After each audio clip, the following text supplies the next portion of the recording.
दुष्यंत जी, अब आपको क्या लगता है कि क्या वाकई में राहुल गांधी जिस तरीके से लोगों के बीच में जा रहे हैं, अभी कल भी वायनाड में पहुंचे थे, वायनाड के 2 दिन के दौरे पर थे, हर जगह वो जनता का दर्द बांटते हुए नजर आ रहे हैं, चाहे वो एक मोची से मिले हो, चाहे लोको पायलट से मिले हो, चाहे पुलिस से मिले हो, और चाहे अब क्यों ना वो वायनाड की जनता में गए हो या मणिपुर भी गए हो।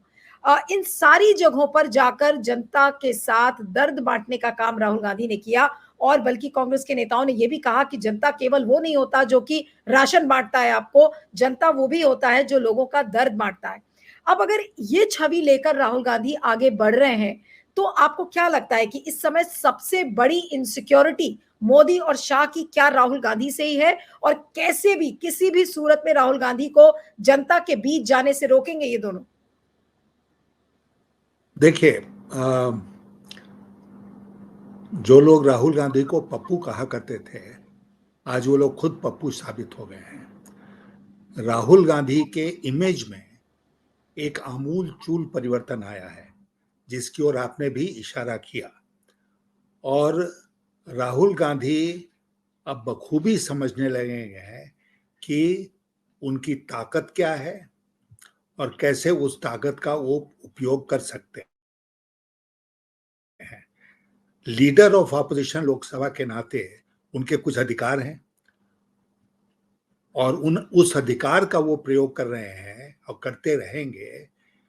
जो उनके इरादे हैं, उनको जो लक्ष्य है उसको पाने के लिए, और इसमें कोई उनको रोक नहीं सकता है। अगर राहुल गांधी मणिपुर गए तो ये बात बहुत जोर से उभर के सामने आई कि राहुल गांधी एक बार फिर मणिपुर गए और प्रधानमंत्री कभी नहीं गए। वायनाड में इतना बड़ा हादसा हुआ, one of the worst natural disasters of this country, और राहुल गांधी वहां पहुंच गए। वैसे तो उनकी पुरानी कॉन्स्टिट्यूएंसी भी हो रही है, लेकिन वहां तुरंत पहुंच गए। सरकार की तरफ से, भारत सरकार की तरफ से कोई नहीं गया, ना होम मिनिस्टर गए, ना रक्षा मंत्री गए, प्रधानमंत्री तो नहीं ही गए। तो इसलिए इस सब मौकों का फायदा उठा के राहुल गांधी ये प्रूव कर रहे हैं कि जनता के दुख सुख में वो जितने साथ हैं जनता के, मोदी जी उतने नहीं हैं। मोदी जी बहुत दूर चले गए हैं, बहुत डिस्टेंट हैं आज जनता जी, आपको लगता है कि के साथ सरकार, आपको लगता है कि सरकार कोई सबक सीख रही है इन हादसों से भी, या जो चीज जनता में देख रही है कि जनता का रिएक्शन बीजेपी की तरफ क्या हो रहा है? क्योंकि अगर ऐसा होता, अगर जनता का दर्द वाकई में मोदी और शाह समझते, तो अमित शाह ने संसद के पटल पर यह कहा कि देखिए, हमने तो बहुत सारे अलर्ट्स वायनाड में भेज दिए थे, और जबकि ये बात खुद पिनाराई विजयन ने कही, आईएमडी का के रिकॉर्ड्स इस चीज को बता रहे हैं कि केंद्र सरकार की तरफ से नॉर्मल डायरेक्टिव्स जो जाते हैं वो गए थे, और कोई भी इस तरीके का रेड अलर्ट उन्होंने नहीं भेजा था। लेकिन फिर भी पार्लियामेंट के अंदर वो खड़े होकर कहते हैं कि नहीं, हमने तो किया था, लेकिन पिनाराई विजयन की सरकार ने नहीं किया, और हादसा को हुए सिर्फ 24 घंटे हुए थे। हाँ, वो बिल्कुल, बिकॉज पहले वो जानते हैं, उनकी आदत ये रही है कि वो कुछ भी बयान देकर पहले निकल जाते थे, और लोग विश्वास कर रहे थे कि नहीं, मोदी जी बोल रहे हैं, अमित शाह बोल रहे हैं, तो वही सही होंगे, दूसरे गलत होंगे। आज एक वातावरण में जो परिवर्तन हुआ है वो ये हुआ है कि लोग with A pinch of salt लेंगे। सरकार जो बोल रही है उसकी जांच पड़ताल करेंगे, उसको चैलेंज करेंगे, और अगर अमित शाह ने गलत बयानी की है लोकसभा के फ्लोर के ऊपर, और no less a person than the chief minister of Kerala इसे कि नहीं, ऐसा कुछ नहीं कहा उन्होंने, तो अमित शाह कटघरे में है। मुझे तो लगता है कि विपक्ष को पूरी तरह से इस बात को पार्लियामेंट में उठाना चाहिए कि आप टेबल ऑफ द हाउस पर रखिए कि आपने क्या क्या वार्निंग भेजी थी, और उस वार्निंग का क्या मतलब था, किस कैटेगरी में, किस श्रेणी में वार्निंग्स आती हैं। इतना आसानी से उनको लेट ऑफ नहीं करना चाहिए।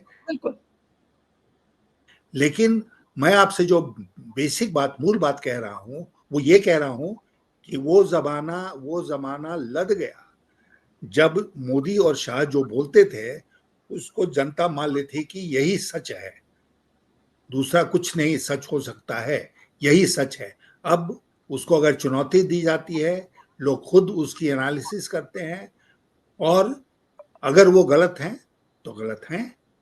हम्म, जनता इस बात को समझ रही है। So there has been a fundamental change in the situation. Hmm, Lok Sabha बिल्कुल। चुनाव के बाद से आमूल-चूल परिवर्तन हो गया है इसको समझने और देखने में जनता के पॉइंट ऑफ व्यू से। नहीं तो इसका क्या मतलब है यशवंत जी कि क्या अगर मोदी और शाह साहब गंगा के अंदर खड़े होकर हाथ में जल लेकर भी अगर कुछ बोलेंगे तो जनता रोएंगे, अगर तो भी क्या जनता उन पे विश्वास अब नहीं करने वाली? क्या हालात ये हो गए?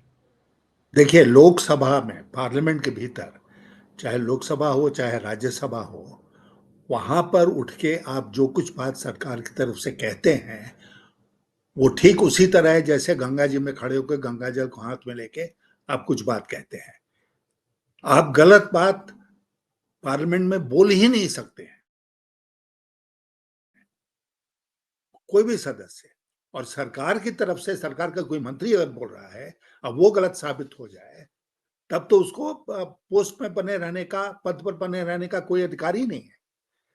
इसलिए देखिए, 10 साल में इन्होंने पार्लियामेंट को भी, they took parliament for granted. आज, और ये भी largely thanks to Rahul Gandhi, parliament has again alive and kicking. और पार्लियामेंट में बहुत सारी चीजें उठती हैं और राहुल गांधी हर मौके का फायदा उठाकर भाषण देते हैं, बातें रखते हैं और जनता उसको बहुत चाव से सुन रही है। नहीं, लेकिन यशवंत जी आप कह रहे थे कि इनके मंत्री और सब इस तरीके की बात करते हैं संसद में, लेकिन आप ये देखिए कि अभी राहुल गांधी की जात तक पूछ डाली। अनुराग ठाकुर ने कहा कि जब जिसकी जाति नहीं पता तो वो जाति की बात कैसे कर सकता है, और वो कास्ट सेंसस की बात कर रहे थे।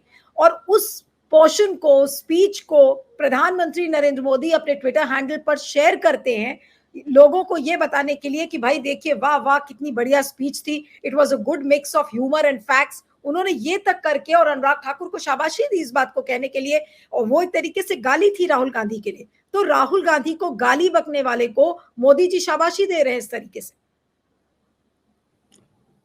देखिए, ये हमको लगता है कि भारत के संसदीय इतिहास में ये एक अत्यंत ही शर्मनाक घटना के रूप में याद की जाएगी।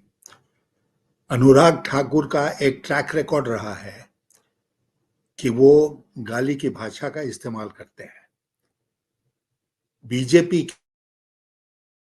के दूसरे एमपीज का भी ट्रैक रिकॉर्ड रहा है कि संसद के भीतर उन्होंने गाली का इस्तेमाल किया। तो जो अनुराग ठाकुर ने उस दिन बात कही, चाहे वो राहुल गांधी का उन्होंने नाम लिया हो या नहीं लिया हो, वो हाईली ऑब्जेक्शनेबल था। उसमें जितना एतराज किया जाए वो कम होगा। और उसके बाद प्रधानमंत्री जो उसको ट्वीट करें, तो उस शर्म को कितना और बढ़ा देता है इसकी कल्पना भी हम नहीं कर सकते हैं। इसका मतलब कि जो भारतीय जनता पार्टी के सदस्य सदन के भीतर सदन के बाहर गाली का इस्तेमाल करेंगे, वो प्रधानमंत्री जी की सहमति से कर रहे हैं, उनकी अनुमति से कर रहे हैं। प्रधानमंत्री उनको एनकरेज कर रहे हैं कि तुम गाली का इस्तेमाल उपयोग करो, लोगों को गाली दो, क्योंकि अब हमारे पास कोई तर्कस में तीर नहीं बचा है, केवल गाली ही पर हम जिंदा रह सकते हैं, तो लेकिन इसलिए गाली बको। नहीं, अगर प्रधानमंत्री इस तरीके से कह रहे हैं, जो आप जो आपने बात कही कि भाई बीजेपी के तरकश में कोई तीर नहीं बचा है सिवाय इसके कि अब आप गाली बको और एग्रेसिव हो जाओ विपक्ष के प्रति। लेकिन इससे क्या मोदी जी को समझ में नहीं आ रहा है कि जनता की नजरों में पूरी जो सरकार है और खुद प्रधानमंत्री नरेंद्र मोदी जनता की नजरों में कितने गिर जाएंगे? क्या ये चीज बेसिक उनको समझ में नहीं आ रही है? देखिए, 10 साल के बाद मोदी जी जनता से कट गए। एक बड़ा खतरा जो होता है ना, आप अगर प्रधानमंत्री या किसी उच्च पद पर हैं, मंत्री भी हैं, उसमें एक बड़ा खतरा होता है कि आप जनता से कटते चले जाते हैं। और प्रधानमंत्री मोदी जनता से कट गए हैं। जनता की भावना अब नहीं उस तरह समझ पाते हैं जिस तरह वो पहले समझते थे। और इसलिए कोई आश्चर्य की बात नहीं है कि वो उस तरह का आचरण कर रहे हैं जिससे जनता में गलत संदेश जा रहा है, लेकिन वो इस बात को महसूस नहीं करते हैं कि हम जो कर रहे हैं और कह रहे हैं उससे गलत संदेश जा रहा है, क्योंकि वो फीडबैक उनको नहीं मिल रहा है। एक चीज यशवंत जी इस समय और भी बहुत ज्यादा चर्चा में है, और आपने देखा कि जब इतनी भारी बारिश के बीच में कल संसद की नई इमारत जो बनी हुई है उसके छत टपकने लगी, और आज गौरव गोगोई ने इस बात को अपने ट्वीट करके कहा है कि अब समय आ गया है कि ये जो नई संसद की इमारत बनी हुई है इसका रिव्यू होना चाहिए, इसके कंस्ट्रक्शन और डिजाइन को लेकर रिव्यू होना चाहिए और सारे राजनीतिक दलों का इसमें सलाह मशविरा होना चाहिए। आपको लगता है कि ऐसी कोई पहल स्पीकर साहब करेंगे जहां पर इस नई संसद की इमारत का के रिव्यू का प्रावधान वो करें? और कल तो अखिलेश यादव ने यह भी ट्वीट किया कि भाई मैं चाहता हूं कि जब तक जो बचा खुचा मॉनसून सेशन है हम सबकी सेफ्टी के लिए अच्छा होगा कि हमें पुरानी पार्लियामेंट की बिल्डिंग में भेज दिया जाए और हम नई बिल्डिंग में ना बैठे। आपका क्या मानना है सर? मैं मानता हूं कि जो नया पार्लियामेंट बिल्डिंग बना है वो केवल और केवल मोदी जी की महत्वाकांक्षा का परिणाम है। वो हर जगह ये कोशिश करते रहे हैं कि जैसे शाहजहां को हम लोग याद करते हैं रेड फोर्ट बनाने के लिए, और जितने हुकूमत में बैठे लोगों ने काम किया है, अंग्रेजों को याद करते हैं राष्ट्रपति भवन बनाने के लिए, नॉर्थ साउथ ब्लॉक बनाने के लिए, उसी तरह जन जन्मांतर तक, अनंत काल तक मोदी जी को याद किया जाए कि इतना बड़ा एक शासक आया था जिसने नई दिल्ली की शक्ल बदल दी। तो वो कर रहे हैं इस तरह का काम। नई पार्लियामेंट बिल्डिंग बन गई, अब नई पार्लियामेंट बिल्डिंग का क्या हश्र हुआ हम लोग देख रहे हैं। तो ये जो मांग है कि उसकी समीक्षा हो, ये बिल्कुल सही मांग है। समीक्षा होनी चाहिए। पार्लियामेंट बिल्डिंग आखिर किसकी है?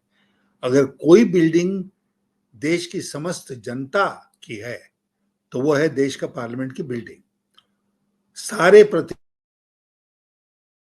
लोकसभा के, राज्यसभा के वहां बैठते हैं, और बनने के एक साल के भीतर पहली बारिश में ये हाल हो जाए उस बिल्डिंग का, और जैसे कि वो कौन मंडपम बना है उसका हाल हुआ, तो इसका मतलब कि बहुत सारी चीजें जल्दीबाजी में की गई। मैं जो बात रख रहा हूं आपके सामने वो ये रख रहा हूं कि मोदी जी को इतनी जल्दी थी पार्लियामेंट बिल्डिंग का उद्घाटन करने की, और उन्होंने ही किया। राष्ट्रपति पार्लियामेंट का अंग है, लोकसभा राज्यसभा की तरह राष्ट्रपति भी पार्लियामेंट का अंग है, लेकिन राष्ट्रपति को नहीं बुलाया गया इनॉग्रेशन के लिए। इनॉग्रेशन मोदी जी ने किया। तो इतनी जल्दी उनको थी इनॉग्रेट करने की, उसमें बहुत सारे लोग बहुत सारी जो सावधानी बरतते वो उन्होंने नहीं बरता, और इसलिए इसकी जांच की जरूरत तो है बिल्कुल। क्यों पार्लियामेंट टपकेगा? पार्लियामेंट की छत से पानी लीक करेगा? मैं मानता हूं कि नया बिल्डिंग बनाया गया इसलिए कि पुरानी बिल्डिंग के बारे में लोग कहते थे कि बहुत पुराना हो गया, सेफ नहीं है, उसमें कभी भी दुर्घटना घट सकती है। लेकिन अब तो लग रहा है कि शायद पुराना बिल्डिंग ज्यादा सेफ है नई बिल्डिंग से। बिल्कुल।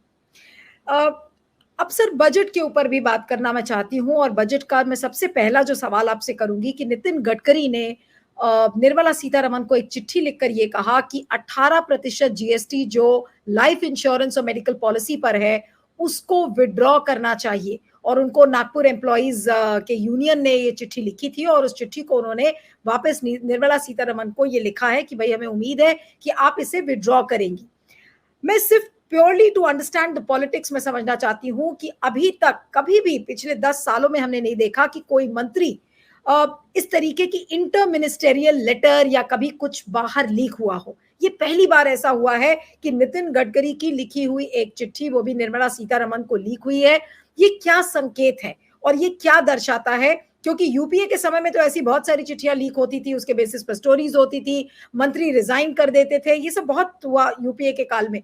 लेकिन मोदी सरकार के पिछले 10 सालों के कार्यकाल में ये पहली बार हुआ है कि नितिन गडकरी साहब ने एक, मतलब उन्हीं का एक मंत्री एक दूसरे मंत्री को चिट्ठी लिखता है और अपनी ही पॉलिसी, अपनी सरकार की पॉलिसी के खिलाफ लिखता है, और फिर वो चिट्ठी लीक भी होती है। ये किस बात का संकेत है और आप इसको कैसे समझते हैं इस घटनाक्रम को? देखिए, मैं आपको एक बैकग्राउंड देना चाहता हूं। वो बैकग्राउंड ये है कि जब वित्त मंत्री बजट बनाते हैं तो हर मंत्री और मंत्रालय से सुझाव मांगते हैं एक्सपेंडिचर के बारे में भी और टैक्सेशन के बारे में भी, कि आपका क्या सुझाव है जिसको ध्यान में रखकर हम बजट बनाएं। पता नहीं इस बार उन्होंने किया कि नहीं किया, क्योंकि अगर किया होता तो नितिन गडकरी आज नहीं, बजट बनने के पहले ही निर्मला सीतारामन को ये कहते कि ये टैक्स में इस तरह का संशोधन किया जाए। दूसरी बात जो है बजट के बारे में वो ये है कि जो जीएसटी है, जिसके राज्य और प्रदेश और भारत सरकार पार्टनर्स हैं इसमें, तो ये जीएसटी फ्लॉड जीएसटी बना, ये आज कई सालों से लोग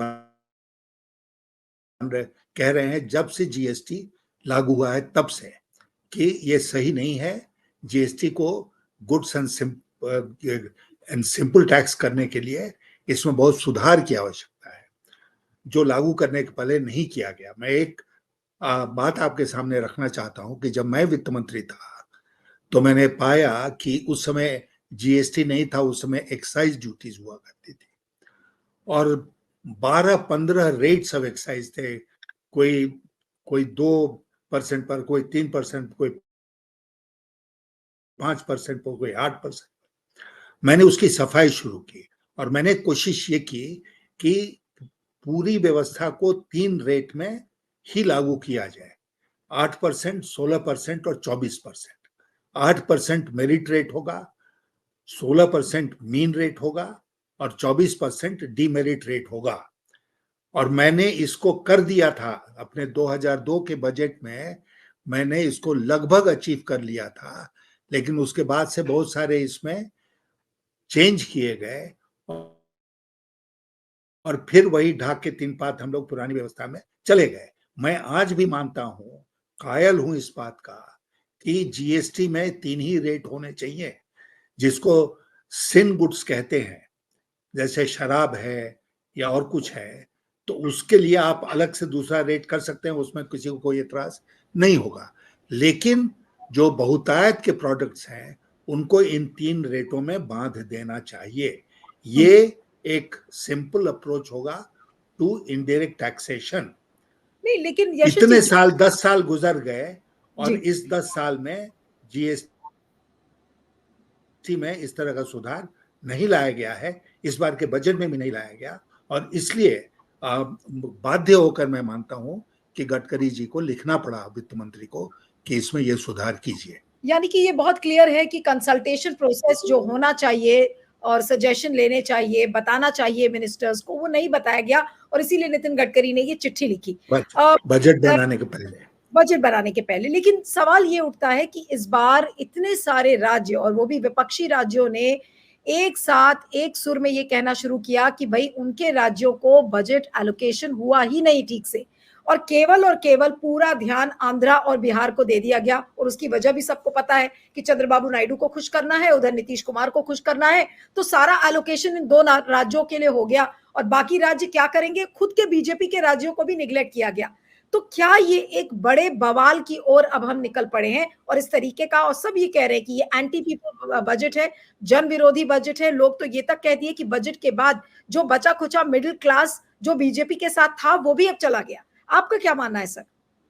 मैं मानता हूं कि एक बहुत गोल्डन अपॉर्चुनिटी था जिसको वित्त मंत्री ने खो दिया। नई सरकार का फर्स्ट बजट था और इसमें जैसा आपने कहा कि इसमें इकोनॉमिक्स कहाँ है मुझे समझ में नहीं आया, लेकिन पॉलिटिक्स बिल्कुल समझ में आ गया। इट इज ये बजट जो है it's a political document, it's not an economic document. इससे देश के लोगों को, मिडिल क्लास हो चाहे कोई भी हो, फार्मर्स हो, मजदूर हो, इससे कोई फायदा होने नहीं जा रहा है। लेकिन बिहार को और आंध्र प्रदेश को पॉलिटिकल रीजंस के लिए इन लोगों ने बहुत कुछ दिया और इसको एकदम बेशर्मी के साथ किया। इसमें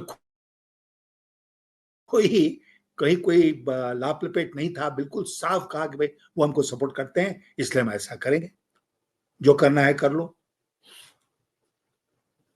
कि जिस तरीके से जवाब दिया निर्मला सीतारमन ने, ये कहा कि देखिए यूपीए के काल में, और उन्होंने सारा डेटा निकाल लिया कि 2004 में 11 राज्य को का नाम नहीं लिया गया था बजट स्पीच में, तो क्या उनको पैसे नहीं मिले? फिर उन्होंने 2000 और बाकी सालों की बात की कि देखिए इतने सारे राज्यों का नाम नहीं लिया गया तो क्या उनको एलोकेशन नहीं मिला, इस तरीके का उन्होंने जवाब दिया। तो इस पर क्या कहेंगे, जिस तरीके से उन्होंने जवाब दिया और एक तरीके से राज्यों की बात मानने के लिए तैयार ही नहीं है। नहीं, ये बिल्कुल लच्चर आर्गुमेंट है, इसमें कोई दम नहीं है। और वित्त मंत्रालय नहीं तय करता है कि राज्यों को कितना पैसा मिलेगा, टैक्स का शेयर मिलेगा या अनुदान मिलेगा। ये फैसला करती है फाइनेंस कमीशन, और फाइनेंस कमीशन एक फार्मूला बना देती है 5 साल के लिए, और उसी के अनुसार सबको दिया जाता है। पहले जब प्लानिंग कमीशन था और प्लान फंड्स हुआ करते थे, तो प्लानिंग कमीशन राज्यों को एलोकेट करती थी प्लान फंड्स। अब वो सिस्टम खत्म हो गया, अब वित्त मंत्रालय ही सारे राज्यों को देती है। तो कोई नई बात नहीं कर रही है, और कोई कृपा किसी राज्य पर नहीं कर रही है सरकार, क्योंकि उसको तो देना ही देना है। ये फाइनेंस कमीशन का एक तरह से आप कहिए कि आदेश है। और एक और इसमें ट्रेडिशन है कि फाइनेंस कमीशन के जो रिकमेंडेशंस होंगे उसमें सरकार कोई बदलाव नहीं करती है, उसको पूरी तरह से स्वीकार कर लेती है। तो इसलिए उसमें कोई वाहवाही लूटने की न जरूरत है न कोई स्कोप है। लेकिन जहां स्कोप था, पॉलिटिकल कारण रीजंस के चलते बिहार को और आंध्र को ग्रेटिफाई करने को, ये काम वित्त मंत्री ने बिल्कुल बेशर्मी के साथ इस बजट में किया है। लेकिन आप मानते हैं कि जो फेडरल बैलेंस है उसको पूरी तरह से इस बार के बजट में बिगाड़ दिया है मोदी सरकार ने, और निर्मला सीतारमन ने तो उस पर शायद ध्यान ही नहीं दिया है, क्योंकि सारी विपक्षी दलों का ये कहना था कि जो फेडरल बैलेंस होता था उसको बिल्कुल बिगाड़ कर रख दिया, और अब बजट के तो कोई मायने ही नहीं रह गए मोदी सरकार में। बिल्कुल बिल्कुल सही है। जो स्टैट्यूटरी डिवोल्यूशन है उसको, जैसा मैंने आपसे कहा कि वित्त मंत्रालय रोक नहीं सकता है, लेकिन उसके अलावा जो उनके डिस्क्रिप्शन में है उसमें उन्होंने भेदभाव किया है, और उसका सीधा असर पड़ा है देश के फेडरल स्ट्रक्चर के ऊपर, कि हमारे पास जो डिस्कशन है उसका इस्तेमाल पॉलिटिकल कारणों के चलते करेंगे, उसमें राज्यों की जो स्थिति है उसको हम ध्यान में नहीं रखेंगे। जी। अब सर बस लास्ट के 2-3 सवाल करूंगी, क्योंकि अभी आने वाले विधानसभा के जो चुनाव हैं वो बहुत महत्वपूर्ण होने वाले हैं। हरियाणा, झारखंड, महाराष्ट्र, और जिस तरीके से कवायद एक शुरू हो गई है और ऑलरेडी जन विरोधी लहर बीजेपी के खिलाफ दिख रही है, और लोग इसके बारे में बात भी कर रहे हैं, और जिस तरीके से यूपी को केंद्रीय नेतृत्व जो बीजेपी का है वो हैंडल कर रहा है, ऐसा लग रहा था कि योगी को हटा दिया जाएगा। योगी अपने भाषणों में ये बता रहे हैं कि आप जितना भी कोशिश करेंगे लेकिन आप मुझे नहीं हटा पाएंगे, इस तरीके की बातें उनकी सामने आ रही हैं। तो आपको क्या लग रहा है कि बीजेपी की जो अंदरूनी राजनीति है, जो इंटरनल पॉलिटिक्स है, और जो जिस तरीके से बैलेंस आउट कर रहे हैं सारे राज्यों को, और वहां पे विधानसभा के चुनाव की हैंडलिंग को, आपको क्या लगता है कि क्या वाकई में मोदी और शाह हैंडल भी कर पा रहे हैं इस समय विधानसभा के चुनाव की प्रिपरेशन को लेकर? मैं फिर पुरानी बात दोहराऊंगा कि मोदी और शाह के ताकत में बहुत बड़ी गिरावट आई है पिछले लोकसभा के चुनाव के नतीजों के चलते। ये एक तथ्य है जिसको हमको स्वीकार करना पड़ेगा। वो योगी जिस मोदी से डील करते थे लोकसभा चुनाव के पहले, वो अब मोदी नहीं है।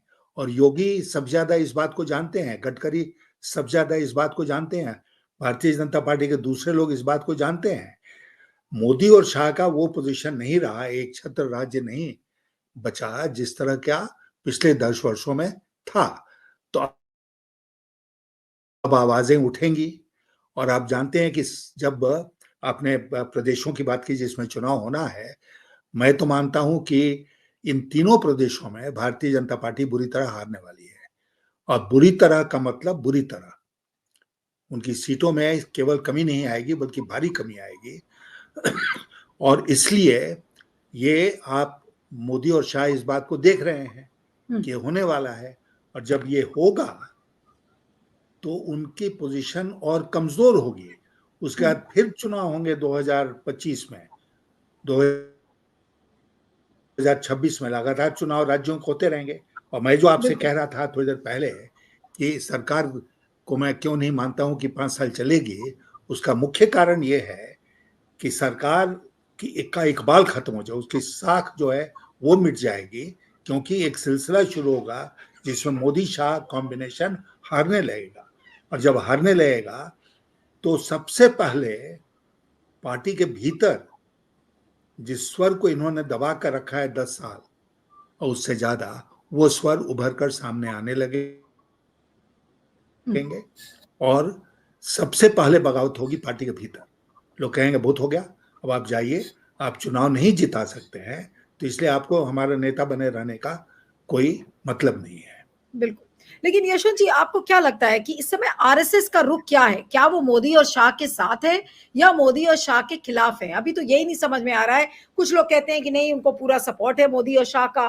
कुछ लोग ये कहते हैं कि नहीं, वो ऑलरेडी, हालांकि मोहन भागवत ने अब बड़े कड़े शब्द इस्तेमाल करके कुछ-कुछ संदेश भी देने की कोशिश की मोदी और शाह को। लेकिन इस समय आपको क्या लगता है कि रुख क्या है आरएसएस का मोदी और शाह के प्रति? देखिए, अभी जो एक मोहन भागवत जी का स्टेटमेंट आया था कि जब मोदी जी ने कहा ना कि वो बायोलॉजिकल नहीं है, माने वो दैवी कोई प्रोडक्ट है, तो उस पर जो भागवत जी का स्टेटमेंट आया था, वो किस बात का संकेत देता है? इस बात का संकेत देता है कि पिछले दिनों में संघ और सरकार में दूरी बढ़ी है। मोदी जी और भागवत जी में दूरी बढ़ी है और ये जैसे 10 साल तक संघ बिल्कुल दब कर रहा, वो संघ अब दबकर नहीं रहेगा, वो भी उसी तरह मुखर होगा जिस तरह दूसरे लोग इस सरकार के और मोदी और शाह के खिलाफ मुखर हो रहे हैं। तो ये तो बिल्कुल साफ दिख रहा है कि ऐसा हो रहा है और इसमें कोई आश्चर्य नहीं होनी चाहिए, क्योंकि जैसा मैंने कहा कि सबसे पहले रूलिंग जो क्लास है उसी में बिखराव शुरू होता है और तब सरकारें पिटती हैं, जाती हैं, हार जाती हैं। आखिरी सवाल करूंगी बस। आपने खुद कहा कि ये सरकार 5 साल नहीं चलेगी और जिस तरीके की बगावत हो सकती है पार्टी में, जो आपने कहा कि जिसकी पूरे चांसेस हैं, अगर ये आने वाले 3 राज्यों के चुनाव बीजेपी हारती है और उसके बाद वाले विधानसभा के चुनाव भी हारती है, तो आपको क्या लगता है कि क्या मोदी और शाह की विदाई पक्की है? बीजेपी के कोई नेता जाएं या ना जाएं, वो कैसे बैलेंस करेंगे ये नहीं पता, लेकिन क्या मोदी और शाह झोला उठाकर उनको गुजरात वापस जाना पड़ेगा?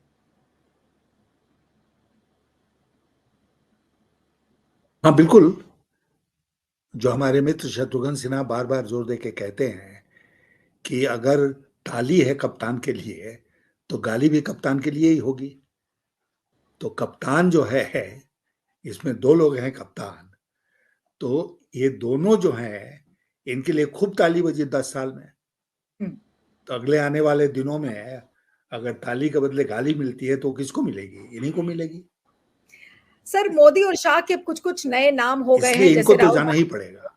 जी, राहुल गांधी ने दोनों नरेंद्र मोदी और शाह साहब को 2 इन 1 का नाम दे दिया।